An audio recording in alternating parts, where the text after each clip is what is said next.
Inclinemos nuestras cabezas para orar. Nuestro Padre, que estás en los cielos, qué maravilloso privilegio estar en tu casa de oración en tu santo sábado. Te pedimos, Padre, que al abrir tu palabra, tu espíritu esté en este sitio. Danos mentes claras y corazones tiernos para entender y para recibir tu palabra. Te agradecemos por escuchar nuestra oración, pues lo pedimos en el precioso nombre del Señor Jesucristo. Amén. Quiero invitarlos a que abran sus Biblias conmigo en el segundo libro de Timoteo. El segundo libro de Timoteo. Nuestro estudio de hoy será del capítulo 4, versículo 1 al 5. Antes de que podamos leer estos versículos, quiero decir algo acerca de las epístolas pastorales. Estas epístolas pastorales son básicamente primero y segundo de Timoteo, y también el libro de Tito. Ahora, se les llama epístolas pastorales porque le fueron escritas a dos pastores en particular en la iglesia primitiva. Uno de ellos fue, por supuesto, Timoteo, el otro fue Tito. Ahora, se preguntarán por qué el pastor Bor predicaría un sermón basado en libros que fueron escritos para predicadores. Podrían decir, bueno, pastor Bor, estos libros fueron escritos para usted, no para la congregación. ¿Por qué predicar acerca de dos libros donde el apóstol Pablo está dando sus consejos a pastores? Bien, en realidad hay dos razones. Número 1. Es que quiero que hoy entiendan la razón por la cual predico como lo hago. De hecho, hay personas que piensan que mi predicación es algo dura, y tal vez tengan razón. Pero en nuestro estudio de hoy notaremos por qué es así. El apóstol Pablo tiene unos consejos muy definitivos, los cuales les dio a Timoteo con respecto a lo que debería involucrar su predicación. Y yo creo que debo aceptar y recibir esos consejos. En segundo lugar, aun cuando estos libros fueron escritos para estos dos pastores, el libro de segundo de Timoteo también explica algunas cosas acerca de la reacción de la gente al mensaje de los predicadores. Es decir, los libros no solo hablan sobre cómo deben predicar los predicadores, sino que también tratan con la manera como la gente responde a los mensajes de los predicadores. Ahora, antes de leer estos pasajes, debo decirles unas cuantas cosas más acerca de las epístolas pastorales, primera y segunda de Timoteo y Tito. Estos libros son realmente un manual de administración para la iglesia. Básicamente tratan sobre el gobierno de la vida de la iglesia local. Verán, el apóstol Pablo había establecido iglesias por todo el Imperio Romano. Había organizado iglesias de acuerdo al orden del Evangelio.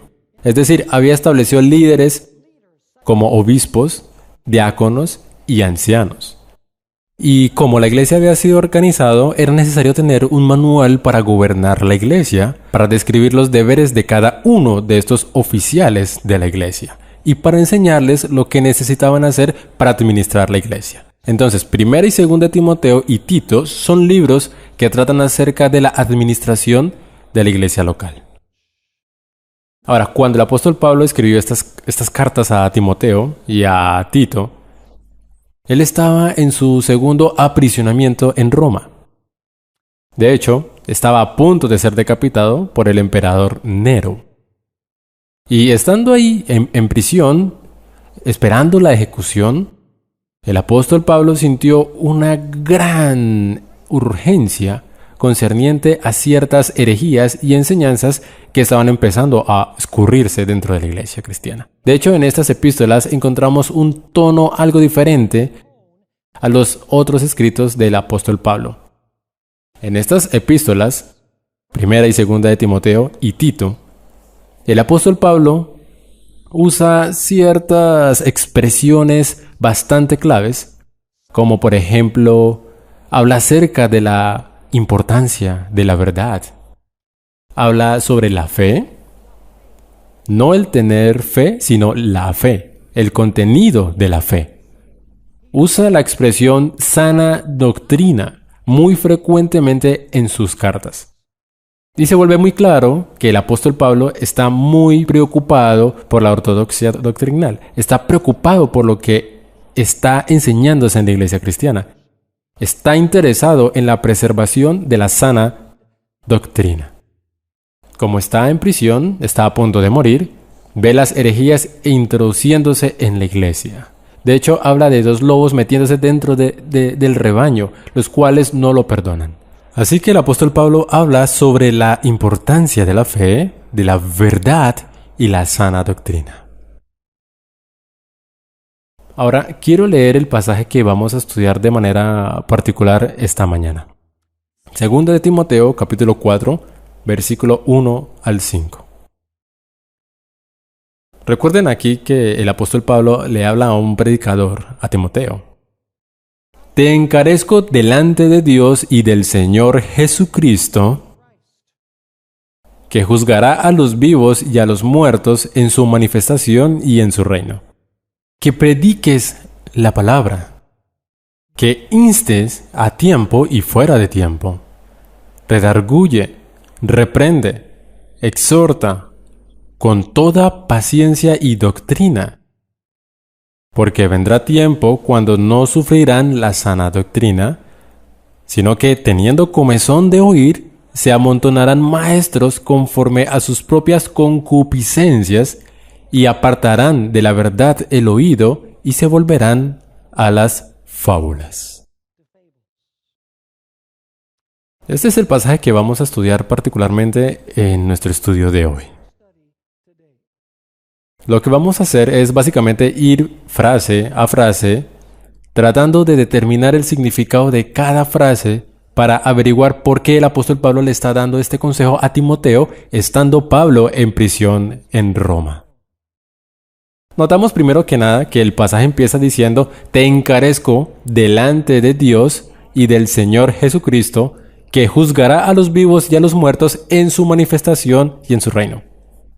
Ahora, esa expresión te encarezco, originalmente en griego, significa hacer un juramento en una corte. Para que un procedimiento legal fuera válido, uno debía tener por lo menos 2 testigos en ese procedimiento. Lo que el apóstol Pablo dice es: ahora estoy haciendo un juramento ante los 2 testigos, el Padre y Jesucristo, su Hijo.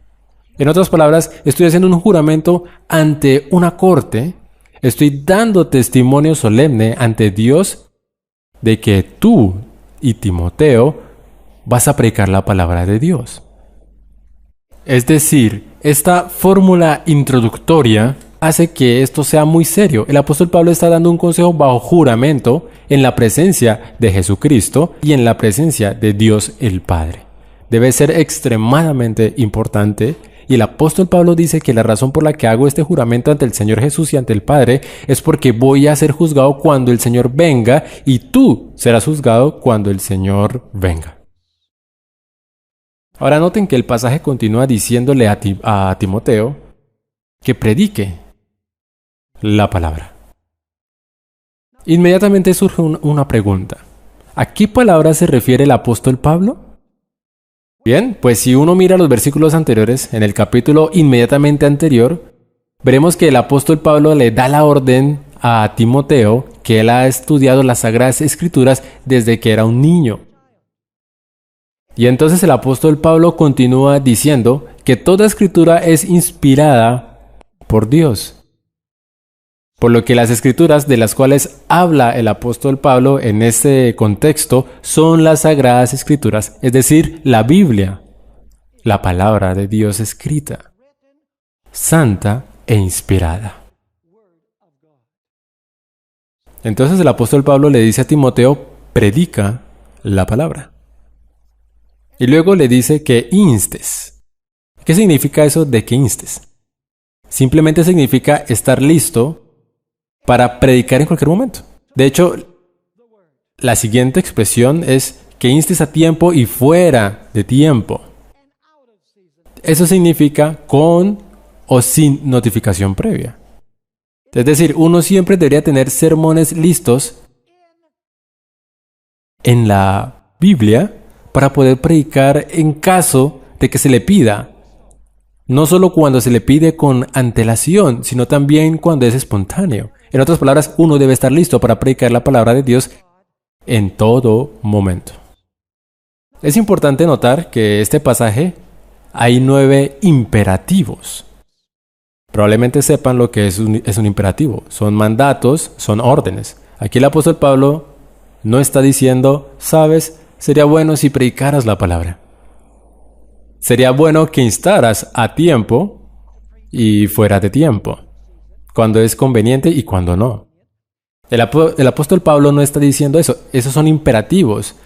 Está dándole órdenes a Timoteo. Está diciendo, está listo para predicar cuando sea conveniente y cuando no, a tiempo y fuera de tiempo, espontáneamente o con notificación previa. Es decir, es una orden de Dios. Ahora la pregunta es, ¿qué supone que debe predicar Timoteo de la palabra de Dios? ¿Cómo se supone que debe emplear la palabra de Dios en su predicación?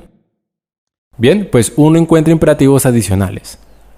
La primera palabra que usa es que prediques la palabra, que instes a tiempo y fuera tiempo, y luego dice redarguye. Estoy usando la Reina Valera 1960, redarguye. Esa palabra significa convencer de error porque tiene suficientes pruebas. Convencer a alguien de error por tener suficientes pruebas. Déjenme compartirles 3 textos que usan esta misma palabra. 1 Timoteo 5, versículo 20. El apóstol Pablo usa esta misma palabra al decir a los que persisten en pecar, repréndelos delante de todos, para que los demás también teman. La traducción aquí es reprender. Es decir, hay individuos pecando y estos individuos pecadores deben ser convencidos de sus errores. También en Efesios capítulo 5, versículo 11, el apóstol Pablo dice, y no participéis en las obras infructuosas de las tinieblas, sino más bien reprendedlas. ¿Ven? Ahí tienen la misma palabra. Reprender es convencer del error, pues uno tiene suficientes pruebas. Y luego, claro, tenemos Lucas capítulo 3, versículo 19, donde Juan el Bautista reprendiendo a Herodes por casarse con la esposa de su hermano. Básicamente el apóstol Pablo está diciendo que el predicador debe convencer de error, pues el predicador tiene pruebas suficientes de que eso es lo que debe pasar. Y luego tenemos otro imperativo, redarguye, es el primero, y luego tenemos reprende. Ahora, ¿qué significa reprender? En el idioma griego, en el que fue escrito el Nuevo Testamento, reprender significa advertir para evitar una acción o para hacer que una acción termine. Evitar una acción o hacer que termine. Tal vez varios textos del Nuevo Testamento nos ayuden a entender el significado de esa palabra.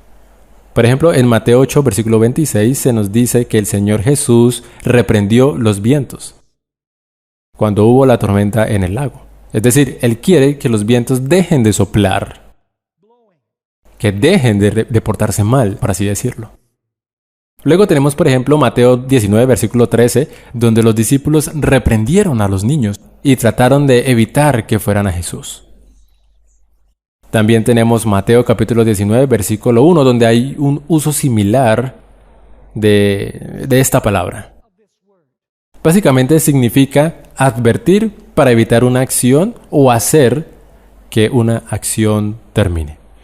En este caso sería evitar una mala acción o hacer que una mala acción termine.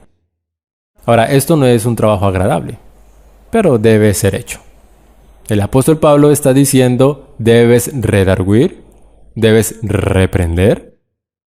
Y luego, claro, usa otro imperativo que es exhortar. Esta es una palabra positiva. Es la misma que se usa para hablar acerca del Espíritu Santo. Nos referimos a Él como el Paracleto.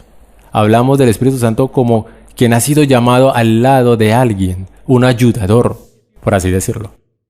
Esta palabra exhortar significa llamar a alguien al lado de uno para ayudarlo. Por ejemplo, en Tito capítulo 1 versículo 9, Pablo les dice a los ancianos que deben animar a los miembros que les deben ayudar. En Hebreos capítulo 10 versículo 25 se les dice a los miembros de la iglesia que deben animarse los unos a los otros. En otras palabras, el trabajo de predicar, de acuerdo al apóstol Pablo, no solo involucra convencer de error, no solo involucra reprender el mal comportamiento para hacerlo terminar o para evitarlo, sino que también involucra animar a la iglesia, animar a aquellos que escuchan esa predicación. Luego el apóstol Pablo continúa diciendo en el capítulo 4 que eso debe hacerse con toda paciencia. Es decir, la predicación debe hacerse con paciencia. La palabra paciencia es sinónima de longanimidad, aunque la última ya casi no se usa. Significa que el predicador debe convencer, debe reprender, debe exhortar o ayudar con longanimidad, es decir, con paciencia, pues a veces la predicación no produce frutos inmediatos. Ahora, ¿con qué se supone que se debe exhortar a la gente? ¿Cómo se supone que debe hacerse esa tarea? Bien, pues el hecho es que el pasaje continúa diciendo, exhorta con toda paciencia y doctrina. Esta palabra doctrina no se refiere al contenido de la doctrina, se refiere al acto de impartirla. Es decir, se refiere a la doctrina como actividad. En otras palabras, el predicador se supone que es un ¿qué? Se supone que el predicador es un educador, pues debe reprender, debe ayudar, debe convencer con doctrina, de acuerdo a esto. Es decir, la predicación es una enseñanza. Lo que el apóstol Pablo dice que un individuo que es llamado al ministerio del evangelio debe ser un educador paciente o longánime. Inmediatamente hacemos la pregunta, ¿por qué es necesario que un predicador exhorte? ¿Por qué es necesario que un predicador convenza? ¿Por qué es necesario que un predicador ayude a que acuda al lado de alguien para animarlo? ¿Por qué? Noten lo que sigue diciendo el pasaje. Y aquí alcanzamos la parte más importante de nuestro estudio de hoy. Porque vendrán tiempo. Hay un tiempo que vendrá.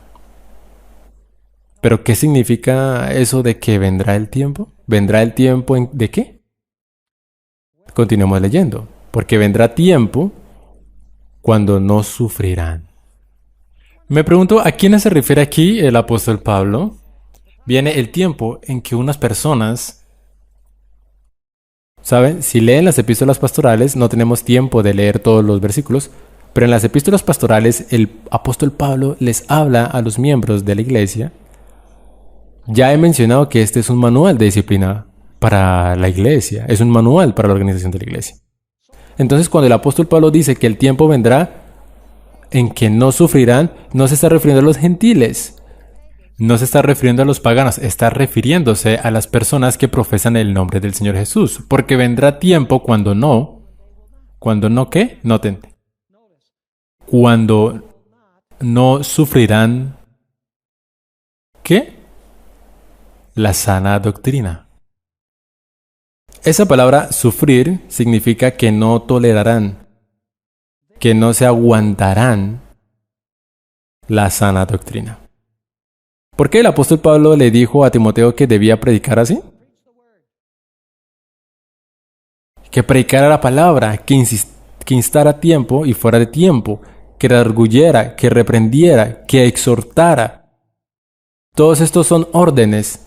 Es el consejo de Pablo al predicador. Y luego dice, la razón de esto es porque viene el tiempo en que aquellos que profesan el nombre del Señor Jesús no tolerarán o no se aguantarán la sana doctrina. Ahora, el apóstol Pablo no habla de educar como método. El apóstol Pablo habla del contenido de la predicación. Es decir, cuando habla de doctrina, habla de las doctrinas como lo entendemos en la iglesia adventista. Tenemos 28 creencias fundamentales, 28 doctrinas fundamentales. El apóstol Pablo habla del contenido doctrinal de las escrituras. Dice que vendrá el tiempo en que aquellos que están en la iglesia no tolerarán la sana doctrina. Por cierto, la palabra sana aquí se usa en otra parte del Nuevo Testamento para referirse a alguien que es saludable, físicamente saludable. Es una palabra que tiene que ver con la salud. Es decir, no soportarán la doctrina saludable, sino que querrán doctrinas, como notaremos, que harán que la gente esté espiritualmente enferma en vez de espiritualmente saludable. Ahora, ¿de qué estaba hablando el apóstol Pablo cuando dijo que no sufrirían la sana doctrina? Permítanme leerles de 1 Timoteo capítulo 1 versículo 9 una lista de cosas que el apóstol Pablo menciona refiriéndose a doctrina que no es saludable, que no es buena. 1 Timoteo capítulo 1 y empezaremos leyendo en el versículo 9. El apóstol Pablo dice esto: conociendo esto, que la ley no fue dada para el justo, sino que para los transgresores y desobedientes, para los impíos y pecadores, para los irreverentes y profanos, para los parricidas y matricidas, para los homicidas, para los fornicarios, para los sodomitas, para los secuestradores, para los mentirosos y perjuros, y para cuantos ¿qué? Se opongan a la sana doctrina. Entonces, si la gente no acepta la sana doctrina, debe ser que están categorizados en esta lista. ¿Me siguen o no? Y lo interesante es que el apóstol Pablo no les habla a individuos que estén por fuera de la comunidad del pacto. El apóstol Pablo les habla a personas que pertenecen a la iglesia. Ustedes dirán, ¿cómo es posible que toda esta lista de pecados pudiera caracterizar lo que pasa en la iglesia cristiana? Bien, el apóstol Pablo dice que esta es sana doctrina si uno rechaza estas cosas con el comportamiento de su vida. Entonces van a rechazar la sana doctrina. Y el apóstol Pablo dice, predícala. Él no dice, bueno, como van a rechazar la sana doctrina, solo sé políticamente correcto. No diga las cosas como son. Solo sé fluido y suave, no ofendas a nadie. No, eso no es lo que dice, sino que prediques la palabra. Di las cosas como son. Ahora, ¿qué van a querer hacer estas personas? Dice que no sufrirán la sana doctrina. Entonces, ¿qué harán en cambio? Sino que se amontonarán maestros conforme a sus propias concupiscencias. Ahora, en un momento hablaremos sobre amontonar maestros, pero conforme a sus propias concupiscencias. Quiero hablar un poco sobre esta expresión. La palabra concupiscencia en griego es epitumía. Puede usar en sentido negativo, sentido neutro o sentido positivo. ¿Saben? Puedes darle un par de ejemplos de esa palabra usada en el sentido positivo. Básicamente significa deseos. Por ejemplo, en 1 Tesalonicenses 2:17 el apóstol Pablo dice que desea ver los rostros de los tesalonicenses. Él desea. ¿Ven? Allí es positivo, nada malo. En Filipenses capítulo 1, versículo 23, el apóstol Pablo dice que desea, que tiene un deseo ardiente de partir y de estar con Jesús. ¿Ven? Allí es positivo, ese deseo del que se habla. Pero en la mayoría de los casos, en el Nuevo Testamento, la palabra griega epitumía significa algo negativo. Significa pasiones malvadas e impías que se encuentran dentro del corazón, las cuales se manifiestan en acciones malvadas. Les doy algunos ejemplos. Gálatas capítulo 5 y versículo 24. El apóstol Pablo dice que aquellos que han recibido a Cristo han crucificado la carne con sus pasiones y deseos. ¿Ven? La pasión de la carne. 1 Timoteo 6, versículo 9 y 10, el apóstol Pablo habla sobre los ricos que caen sobre muchas codicias negativas. Ahí se usa ese sentido negativo. 2 Timoteo 2, versículo 22, el apóstol Pablo le habla a la juventud. De hecho, habla sobre pasiones juveniles en el área de las relaciones sexuales. En Romanos 13, versículo 14, el apóstol Pablo habla sobre no hacer provisión para los deseos de la carne. En Romanos 6, versículo 12, el apóstol Pablo dice, no reine, pues, el pecado en vuestro cuerpo mortal, de modo que lo obedezcáis en sus concupiscencias. Y luego tenemos 2 de Pedro, capítulo 3, versículo 3, donde el apóstol Pedro nos dice que en los últimos días la gente andaría según su propia concupiscencia. Entonces, básicamente la palabra concupiscencia aquí se refiere a deseos malvados, deseos pecaminosos que se encuentran en el corazón y que se expresan en acciones malvadas. Entonces, lo que el apóstol Pablo dice es que viene el tiempo en que muchos en la iglesia no tolerarán la sana doctrina, más bien harán algo. Amontonarán maestros de acuerdo a sus propios deseos pecaminosos, lujuriosos y malvados. Ahora quiero preguntarles, antes de que hablemos de eso, de amontonar maestros, y de que pronto se están preguntando, ¿cómo es posible, Pastor Bor, que esto pueda ser una descripción de cosas que suceden dentro de la iglesia cristiana? El hecho, amigos, es que si somos sinceros con nosotros mismos, los cristianos hoy día ven lo que el mundo ve, escuchan lo que el mundo escucha, participan en los entretenimientos que el mundo participa. Se visten como el mundo se viste, comen y beben como el mundo come y bebe, mienten y hacen trampa como el mundo. Se divorcian y se casan de nuevo múltiples veces como pasa en el mundo. Saben que digo la verdad. Y está pasando dentro de la iglesia cristiana. Entonces ustedes dirán, Pastor Bor, usted está diciendo que estos individuos dentro de la iglesia cristiana, quienes son los receptores del mensaje del predicador, ¿en realidad están yendo de acuerdo a sus lujurias pecaminosas? Absolutamente, pero es peor que eso.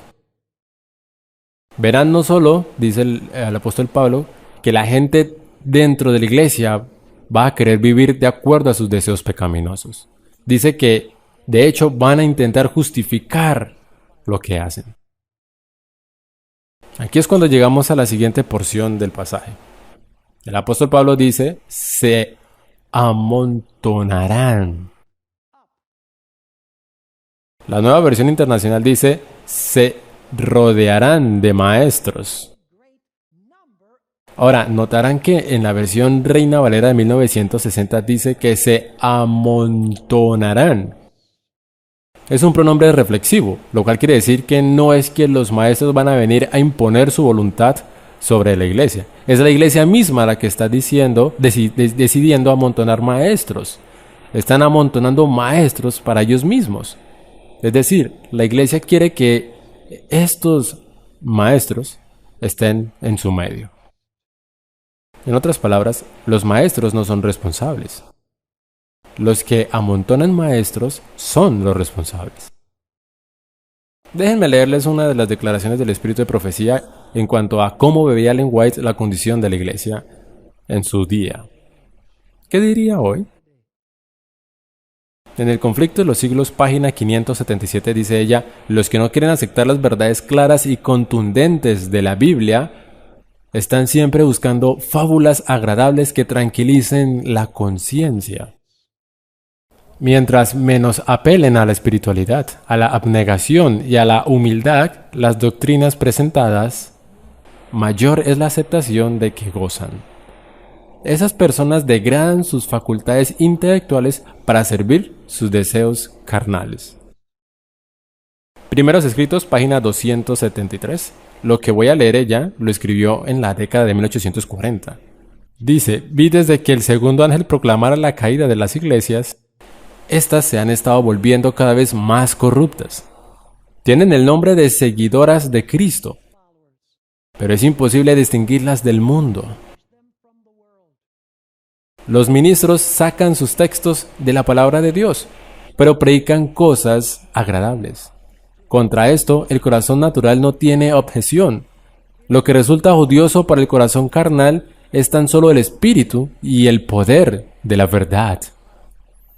Así como la salvación por Cristo. No hay en el ministerio popular cosa alguna que despierte la ira de Satanás, haga temblar al pecador o aplique el corazón y la conciencia en las temibles realidades de un juicio que pronto se realizará. En general, los impíos encuentran agradable una forma de piedad carente de eficacia y ayudarán a sostener una religión tal. En otra declaración que encontramos en Primeros Escritos 227, es una declaración solemne. La sierva del Señor dice: vi una numerosa compañía que profesaba el nombre de Cristo, pero Dios no la reconocía como suya. No se complacía en ella. Satanás asumía carácter religioso y estaba dispuesto a que la gente se creyese cristiana. Y hasta estaba también ansioso de que creyeran en Jesús, en su crucifixión y resurrección. Satanás y sus ángeles creen todo esto ellos mismos y tiemblan. Pero si la fe del cristiano no le mueve a buenas obras, ni induce a quienes lo profesan a imitar la abnegación de Cristo, Satanás no se conturba. Porque como entonces los cristianos lo son solo de nombre y sus corazones continúan siendo carnales, él puede emplearlos en su servicio mucho mejor que si no profesaran ser cristianos. Ocultando su deformidad bajo el nombre de cristianos, pasan por la vida con sus profanos temperamentos y sus indómitas pasiones. Esto da motivo a que los incrédulos achaquen a Cristo las imperfecciones de los llamados cristianos y desacrediten a los de pura e inmaculada religión.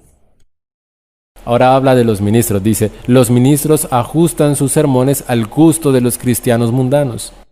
No se atreven a predicar a Jesús ni las penetrantes verdades de la Biblia, porque si lo hiciesen, estos cristianos mundanos no quedarían en las iglesias. Sin embargo, como la mayor parte de ellos son gente rica, los ministros procuran retenerlos, aunque no sean más merecedores de estar en la iglesia. Esto es precisamente lo que Satanás quería. Poderosas declaraciones. Ustedes han escuchado lo que ha venido pasando en el mundo cristiano. Sienten que tienen que imponer la ley de Dios, que deben ponerla como monumentos enfrente de los tribunales, porque sienten que las cosas están saliendo de control. Pero escuchen, amigos, las vidas no cambian por poner los 10 mandamientos en un tribunal. Las vidas cambian al implantar la santa ley de Dios en el corazón del ser humano para poder vencer los deseos pecaminosos del corazón. Verán, las personas quieren ser llamadas cristianas y continuar con su estilo de vida. Pero el apóstol Pablo dice: Timoteo, vendrá el tiempo en que sufrirán la sana enseñanza. Se amontonarán maestros que les enseñarán que pueden vivir con sus deseos pecaminosos. Ahora, quiero que noten una expresión interesante que el apóstol Pablo usa. Dice: sino que teniendo, ¿qué? Comezón de oír. Ahora, ¿qué significa tener comezón de oír? El apóstol Pablo está diciendo básicamente que se amontonarán maestros que les dirán lo que quieren oír. Se amontonarán maestros que les acariciarán el oído, por si es así decirlo. Y como dice la Nueva Versión Internacional, se rodearán de maestros que les digan las novelerías que quieren oír.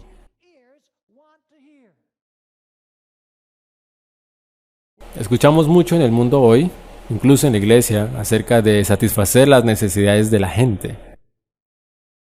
Pero siento que muchas veces esas necesidades no lo son realmente, son deseos fallidos. Déjenme ilustrar lo que digo. Supongamos que tenemos una comezón. ¿Qué creen que es nuestra necesidad inmediata? Rascarse, absolutamente. La necesidad más inmediata es rascarse.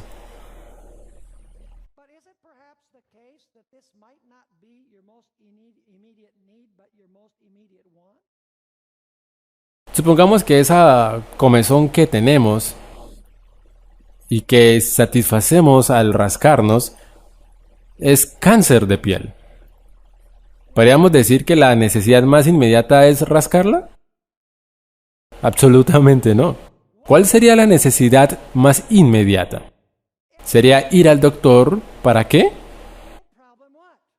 Para solucionar el verdadero problema. Verán, muchas veces solo queremos satisfacer nuestra necesidad inmediata pero no es realmente una necesidad, sino que es un deseo.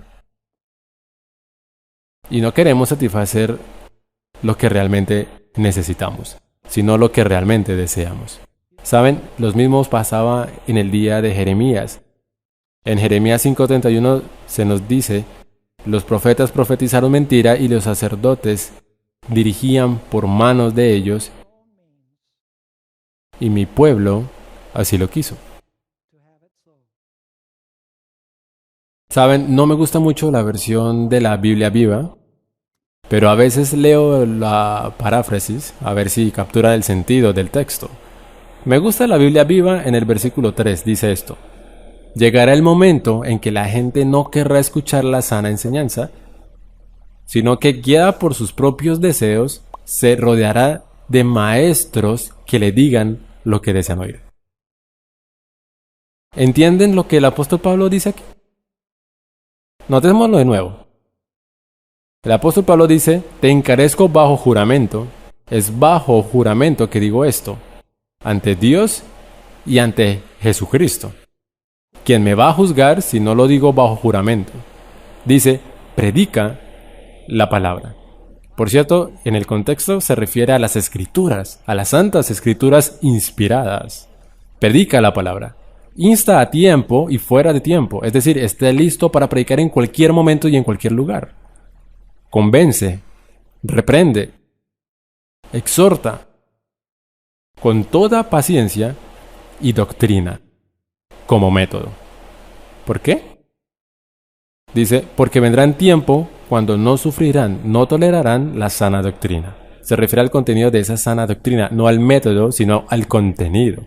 La gente no va a soportar la sana doctrina como doctrina misma, sino que teniendo comezón de oír, se amontonarán maestros conforme a sus propias concupiscencias. Básicamente, maestros que les enseñarán lo que quieren oír. Y ahora quiero que noten lo que será el resultado final de esto. Al final de este pasaje se nos dice: y apartarán de la verdad el oído y se volverán a las fábulas. ¿Quiénes apartan el oído? Los mismos que se amontonaron, maestros, ¿verdad? Esta acción es de ellos, como resultado de amontonarse maestros para que les enseñen lo que quieren oír. ¿Qué harán? No solo escucharán lo que quieren oír, sino que apartarán sus oídos para no oír la verdad. Pero ahora quiero que noten un detalle muy interesante aquí en el texto. Dice que apartarán de la verdad el oído y se volverán a las fábulas. Esa expresión es importante, se volverán. La traducción correcta del griego original aquí debería ser: serán vueltos a las fábulas, donde el verbo está en forma pasiva, indicando que no son ellos los que realizan la acción, sino alguien más es el que los hace volverse a las fábulas. Es decir, apartarán de la verdad el oído y como resultado, alguien hará que se vuelvan a las fábulas. Ellos serán vueltos a las fábulas. Ustedes dirán: ¿de qué está hablando? El hecho, amigos, es que cuando apartamos nuestros oídos de la verdad, estamos dándole entrada libre al diablo para que venga y nos engatuse, para que venga y nos engañe. De eso es que habla este pasaje. De hecho, se volverán víctimas del enemigo, pues han escogido amontonarse maestros que les enseñan lo que quieren oír, apartaron sus oídos de la verdad y como resultado quedan a merced del diablo. Serán vueltos a las fábulas. Me hace pensar en este pasaje paralelo en 2 Tesalonicenses 2:10 al 13 que estudiamos antes, donde habla del inicuo y dice que su advenimiento es por obra del diablo, con gran poder y señales y prodigios mentirosos, y con todo engaños de iniquidad para los que se pierden. Ahora, ¿por qué es que perecen? Noten: por cuanto no recibieron el ¿qué? Amor de la verdad para ser salvos. Entonces, por no haber recibido el amor de la verdad, ¿qué pasará? Dice ahí: por esto Dios les enviará un poder engañoso. Dios no lo hace. Fue la decisión de ellos. Ellos apartaron sus oídos de la verdad, no quisieron amar la verdad. Entonces Dios dice, bueno, ustedes no quieren el amor de la verdad, quieren escuchar lo que quieren escuchar. Quieren amontonarse maestros que les digan lo que quieren oír. Muy bien, apartan sus oídos de la verdad y ¿quién entra en juego entonces? El enemigo, Satanás. De hecho dice en el versículo 11, por eso Dios les envía un poder engañoso para que crean la mentira, a fin de que sean condenados todos los que no creyeron a la verdad, sino que se complacieron en la injusticia. Saben, vivimos en un mundo posmoderno, donde la gente no quiere saber nada acerca de la verdad absoluta. De hecho, incluso en la iglesia escuchamos gente diciendo, no me hables de doctrina, no me hables de verdad. Lo que necesitamos es una relación personal con Jesús. Estoy de acuerdo con que necesitamos una relación personal con el Señor Jesús, pero esa relación personal no puede ser genuina a no ser que tengamos bien la doctrina. Déjenme darles un ejemplo de lo que quiero decir. La doctrina del estado de los muertos. Saben, muchas veces me pregunto cómo Ellen White podría decir que el diablo iba a engañar a muchos adventistas del séptimo día, haciéndoles pensar que aquellos que se les aparecen son realmente parientes difuntos cuando en realidad son espíritus de demonios. Es decir, como adventistas decimos, sabemos que la Biblia dice que los vivos saben que van a morir y el muerto nada sabe. Nunca será engañado. Pero la Biblia es tan clara. ¿Cómo podría ser un adventista ser engañado en cuanto a semejante doctrina tan fundamental como esta? Creo que hay 4 maneras. La primera es que el diablo saturará los medios con películas que incansablemente enseñarán una realidad de la vida después de la muerte. ¿Está haciendo eso? ¿Sabían que la gente realmente llega a creer lo que ven? Así digan, esto es ficción, esto es ficción, esto es ficción. Eventualmente llegan a creerlo. Varios miembros de la iglesia me han preguntado acerca del Código Da Vinci. ¿Hola? Pastor Bor, ¿cuánta verdad hay en este libro? Ninguna. Oh, el Evangelio de Judas, nueva revelación acerca de Judas. ¿Qué? ¿Estamos estudiando nuestras Biblias? ¿Realmente sabemos lo que la Biblia enseña acerca de María Magdalena? Esta mañana mencionaba en la clase, apuesto que si hiciera una encuesta aquí, a los que están presentes, sobre en qué texto se encuentra 2300 días y el santuario será purificado, no serían capaces de decirme libro, ni capítulo y versículo. Ese es el versículo fundamental que hace que la iglesia adventista del séptimo día lo que es. Entonces creo que el diablo va a usar los medios, y sí, está usándolos para bombardearnos con la idea de que los miembros no están realmente muertos. En segundo lugar, va a usar las apariciones. El espíritu de profecía nos dice apariciones innegables de individuos que se ven justo como nuestros parientes. La misma voz. Tercero, ella dice que estos individuos van a realizar milagros. Milagros innegables delante de nosotros. Y cuarto, ella parece implicar, ¿van realmente a usar versículos bíblicos? Pues van a saber que vamos a decir, espere, la Biblia dice que el muerto no sabe nada. Así que van a tener versículos diciendo que tal vez tu creencia no estaba bien. Van a decir, ¿y el rico y Lázaro? ¿Y el ladrón en la cruz? ¿Y el deseo de Pablo de partir? ¿Que de dónde dice ausente del cuerpo y en presencia del Señor? ¿Y que cuando Jesús les predicó a los espíritus encarcelados? Amigos, si no tenemos esas ideas claras en nuestras mentes, definidas en nuestras mentes, seremos presa fácil para apostatar de la fe.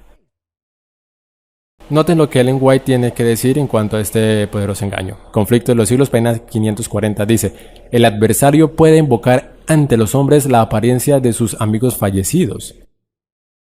La imitación es perfecta. ¿Saben lo que es una imitación perfecta? Es cuando el gobierno federal no puede distinguir entre un billete de $100 verdadero o falso. Ella dice, la imitación es perfecta, los rasgos familiares, las palabras y el tono son reproducidos con una exactitud maravillosa. Muchas personas se consuelan con la seguridad de que sus seres queridos están gozando de las delicias del cielo y sin sospechar ningún peligro dan oídos a espíritus seductores y a enseñanzas de demonios. Conflicto de los siglos, página 540. Ahora, página 579. El anticristo va a efectuar ante nuestra vista obras maravillosas. El contrahacimiento se asemejará tanto a la realidad que será imposible distinguir sin el auxilio de las Santas Escrituras. Ellas son las que deben atestiguar en favor o en contra de toda declaración, de todo milagro. Pero ¿cómo podemos poner todo a prueba mediante la palabra si no conocemos la palabra? El Señor Jesús sabía cómo responderle al diablo. Escrito está, porque él sabía dónde estaba escrito. Temo que no podemos responder escrito está con muchos adventistas de hoy porque no sabemos dónde está escrito. Y quizás hoy voy un paso más allá. No podemos responderle al diablo escrito está porque no sabemos si está escrito. El hecho es que los adventistas necesitan ser el pueblo del libro de nuevo. Debemos sentarnos y luchar con los grandes temas de la Sagrada Escritura. Necesitamos fijarlos en nuestras mentes, necesitamos entenderlos, necesitamos ser capaces de explicarlos. Conflicto de los siglos, página 609. Solo los que hayan estudiado diligentemente las Escrituras y hayan recibido el amor de la verdad en sus corazones serán protegidos de los poderosos engaños que cautivarán al mundo. Merced al testimonio bíblico descubrirán al engañador bajo su disfraz. El tiempo de prueba llegará para todos. Por medio de la criba de la tentación se reconocerá a los verdaderos cristianos. Ahora noten esto. ¿Se sienten los hijos de Dios actualmente bastante firmes en la palabra divina para no ceder al testimonio de sus sentidos? ¿Se atendrán ellos en semejante crisis a la Biblia y a la Biblia sola?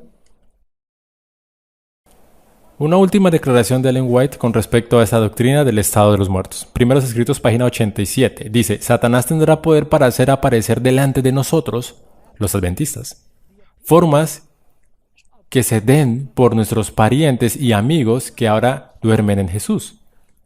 Parecerá como que estos amigos estuviesen presentes.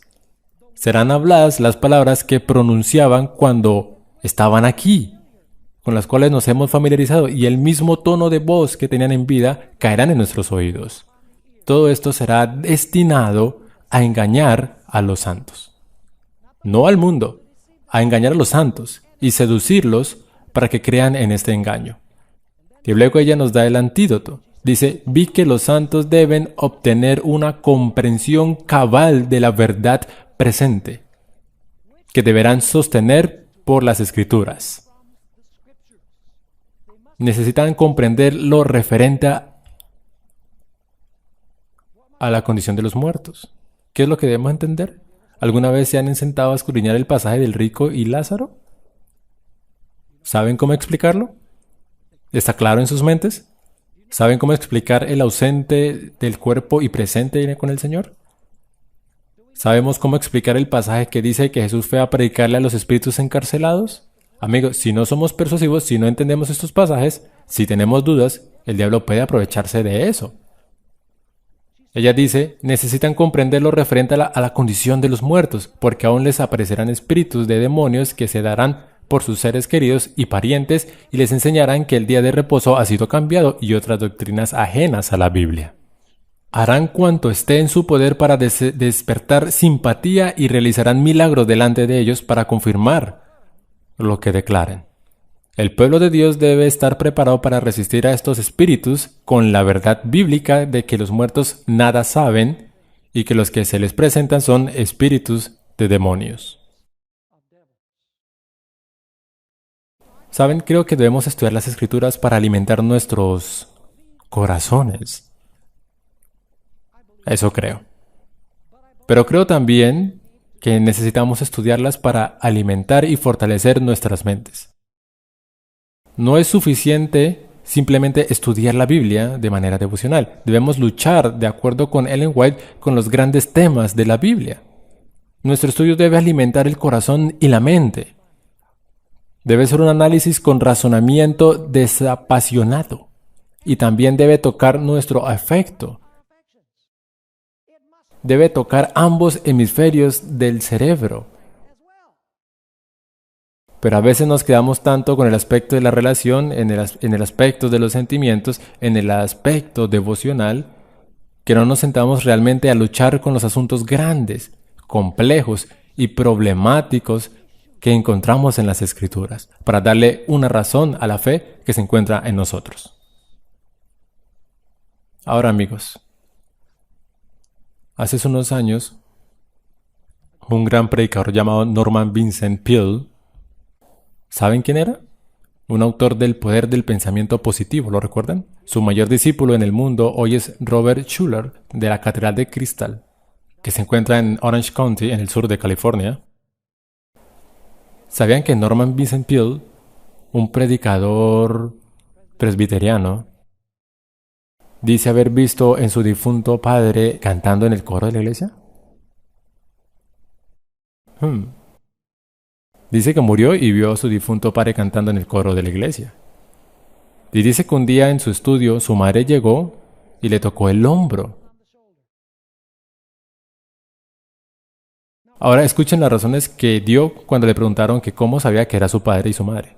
Dijo, primero que nada lo vi con mis propios ojos. Segundo, dijo que el instinto susurra que la muerte no es el fin. Tercero, dijo, la razón lo confirma. Cuarto, dijo, los fenómenos psíquicos apoyan la noción. Y finalmente dijo, incluso la ciencia insiste en que el universo es más espiritual que material. En su respuesta no citó ni una vez las Escrituras. Ahora, eso sucede por fuera de la iglesia adventista. ¿Podría suceder por dentro de la iglesia adventista del séptimo día? Verán, amigos, necesitamos un estándar externo y confiable por fuera de nosotros mismos para evaluar todo. No podemos confiar en las impresiones, las intuiciones, los sentimientos, las emociones, los milagros, la ciencia, los predicadores, las voces. Nada de eso es confiable. Solo podemos confiar total y completamente en la palabra de Dios. Para confiar en la palabra de Dios debemos conocerla y para conocerla debemos estudiarla. Entonces, cuando el predicador se levanta y predica un mensaje fuerte, no apedreen al predicador. ¿Saben? Necesitamos asimilarlo, decir tal vez lo que está diciendo es correcto. Tal vez debe haber un cambio en mi vida. Quizás ayudaría si me sentara y estudiara esto en una manera más completa. A veces cuando me levanto a predicar suena como si estuviera regañando a la iglesia, pero saben, yo predico a mí mismo cada vez que predico porque estoy en el mismo barco. Pero quiero que sepan que tengo pasión por esas cosas porque realmente creo que vivimos en los últimos momentos de nuestros tiempos. Y el Espíritu de Profecía nos dice que la mayoría de los que están en la iglesia van a abandonarnos. Dice que multitudes se irán como hojas al viento en otoño. Es algo trágico, pero no tiene por qué pasar así. Verán, amigos, debemos tomar la palabra de Dios y hacerla parte de nuestra vida. Debemos dedicar tiempo al estudio de la santa palabra de Dios. Pongamos de lado todas estas cosas que consumen nuestro tiempo y ocupémonos de estudiar esto que verdaderamente alimenta nuestras almas, que verdaderamente alimenta nuestras mentes. Uno puede ir a una tienda y ver todos esos maravillosos productos en los estantes. ¿Sabían que todos esos productos en los estantes no van a beneficiarlo a uno? ¿Cierto? Me encanta ir a las tiendas. ¿Saben? Para mirar toda la buena comida. ¿Saben qué? Nada de eso les hará ningún bien. Excepto si uno lo lleva a casa. Lo prepara, lo pone en la boca, lo mastica, lo traga y lo digiere. Este libro es un estante. Es justo como la comida en una tienda. Oh, sí, hay mucha comida, buena comida aquí. Pero a no ser que lo abramos, que lo mastiquemos, que lo traguemos, que lo digiramos, no nos hace absolutamente ningún bien. Lo que digo, amigos, es que debemos tomar la Biblia y ponerla dentro nuestro. Y por cierto, comemos por nuestras bocas físicamente. Comemos por nuestros ojos y nuestros oídos espiritualmente. Quiero leer un texto que he leído muchas veces antes, pero es tan hermoso que merece ser leído de nuevo. Salmos 119, del 9 al 11. Hablamos mucho de la crisis con nuestros jóvenes y todo eso. El diablo ha querido robarse la juventud. ¿Y saben cuál ha sido su método más exitoso? Inventarse todo tipo de distracciones para que no estén en la palabra, para que no estén orando, para que no estén en la iglesia. La iglesia es aburrida porque la iglesia no puede competir con las cosas excitantes que ven en la televisión y en los videojuegos. No podemos competir. ¿Cuál es el verdadero secreto para tener una juventud viva y floreciente? Salmo 119, versículos 9 al 11. Salmo 119, versículos 9 al 11. Aquí David les habla particularmente a los jóvenes y les dice, ¿cómo puede mantenerse íntegro el joven? ¿Cuál es la respuesta? Viviendo conforme a tu palabra. Luego dice, me he esforzado cuanto he podido para hallarte. No permitas que me desvíe de tus mandamientos. Y aquí viene la porción clave del pasaje. He atesorado tu palabra en mi corazón para no pecar contra ti. ¿Qué les parece, amigos? ¿Qué tal si nos ocupamos y llenamos nuestras mentes y corazones con la palabra de Dios?